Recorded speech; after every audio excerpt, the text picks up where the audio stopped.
এই বছর আমি আর কাকু যাচ্ছি ঠাকুর আনতে আমাদের বাড়ি। আমরা বেলঘুরিয়াতে থাকি, তো আমরা সবকিছু বেলঘুরিয়া বাজার থেকেই নিই। তোমাদের এবারের বেলঘুরিয়া বাজারের মার্কেটটা কিরকম কি চলছে? প্রথমেই যাকে দেখতে পেলাম, এই আলপনা বিক্রি করছে কাকুটা, কারণ এখন কারোর আলপনা দেওয়ার সময় নেই, সবাই আলপনা কিনে এটাই বসিয়ে দেয়। ঘটের থেকে আলপনা, মা লক্ষ্মীর পায়ের ছাপ, ওং লেখা তোমরা কিনতে পারো। আর এখানে তো ফলের বাজার তো আগুন ছোঁয়াই, ছোট ছোট নারকেলগুলো এক একটা 50 টাকা 60 টাকা করে বিক্রি হচ্ছে। আর এই দশকর্মা দোকানটায় গিয়ে আমরা সরা দেখতে গেছিলাম, কারণ আমাদের বাড়িতে কোনো মূর্তি পুজো হয় না, লক্ষ্মীর একদম সরা পুজো হয়। আর সেই কারণে কাকুটাকে বলছিলাম বের করে করে দেখাও, কিন্তু একটা সরাও মানে নিখুঁত না, সবই খুদালা। তাই আমরা অন্য দোকানে গেলাম। সরারও কিন্তু অনেক ভাগ আছে, যেরকম দুর্গা সরা হয়, শুধু প্যাঁচার সরা হয়, শুধু লক্ষ্মীর সরা হয়। এই সরাটা না আমার খুব পছন্দ হয়েছে। আর এখানে না প্রত্যেকটা সরাতে দেখো কি সুন্দর কালারফুল একেবারে। কিন্তু এর মধ্যে থেকে কোন সরাটা বলো তো আমরা নিয়েছি। আর এখানে কিন্তু শুধু লক্ষ্মী সরাও আছে। আর তার পাশেই এই দোকানটা ছিল, যেখানে আমরা এখানে নাড়ু, খই, তারপরে মুড়কি সমস্ত কিছু বিক্রি হচ্ছে। ওই ধরো 50 থেকে 60 টাকা, 20 টাকা। আর এইখানে আমাদের সরা নেওয়া কমপ্লিট হয়ে গেছে। তারপরে আমার কাকু দৌড়াচ্ছিল, কি খুঁজতে আমি বলতে পারবো না, তবে মনে হয় যতদূর সম্ভব নৌকা খুঁজতে দৌড়াচ্ছিল, কারণ সারা বেলঘুরিয়া আমরা তোল পার করে নিয়েছি। লক্ষ্মী ঠাকুরের নৌকা আমরা খুঁজেই পাচ্ছিলাম না, আর কেউ বানাচ্ছিলও না। আর যেতে যেতেই এই লক্ষ্মী ঠাকুরটা চোখে পড়লো, অসাধারণ কিউটেস্ট লক্ষ্মী যাকে বলে। আমরা কিউটেস্ট দুর্গা দেখেছি, আর এর মুখটা দেখো অসাধারণ। আর এখানে পদ্ম ফুলগুলো এক একটার প্রাইস হচ্ছে কোনোটা 40 টাকা, কোনোটা 60 টাকা, কোনোটা 80 টাকা, যে যেরকম প্রাইস নিচ্ছে।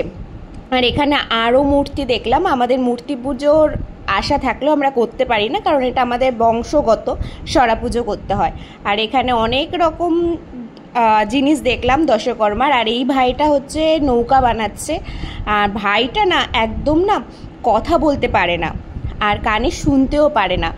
আমরা প্রথমে যখন ভেবেছিলাম যে উত্তর দিচ্ছে না কথা, আর নিজের কাজ করে যাচ্ছে, তখন আমাদের মনেই হয়েছিল হয়তো দোকানদারের মতো এই ভাইটারও প্রচুর ঘ্যাম আছে, যে এত টাকা সেল হচ্ছে বলে কেউ আমাদের কথার পাত্তা দিচ্ছে না। কিন্তু আমরা সত্যি ভুল ছিলাম। ওখানে ভাইটা কানে শুনতে পারে না আর কথা বলতে পারে না, কিন্তু তার হাতের যে এতটা গুণ, সেটা হয়তো আমাদের মাই তার কাছে টেনে নিয়ে গেছে, না হলে আমরা জানতে পারতাম না।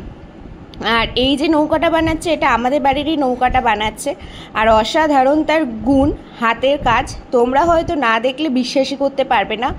যদি সম্ভব হয় একবার ভাইটার সামনে থেকে ঘুরে আসতে পারো, বেলঘুরিয়া মার্কেটেই বসে।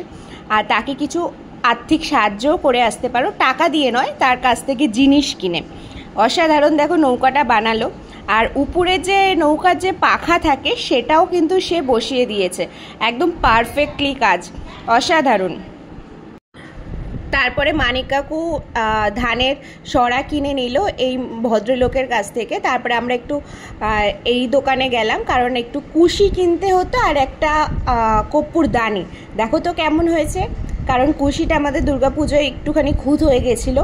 আর তারপরে আমরা দেখছিলাম কোন পাটা নেওয়া যায়, কারণ আলপনা আমি দিয়েছি, তবে পা নেওয়ার একটা দেখা যায়, কারণ অত আলপনা ভালো আমরা কেউই দিতে পারি না।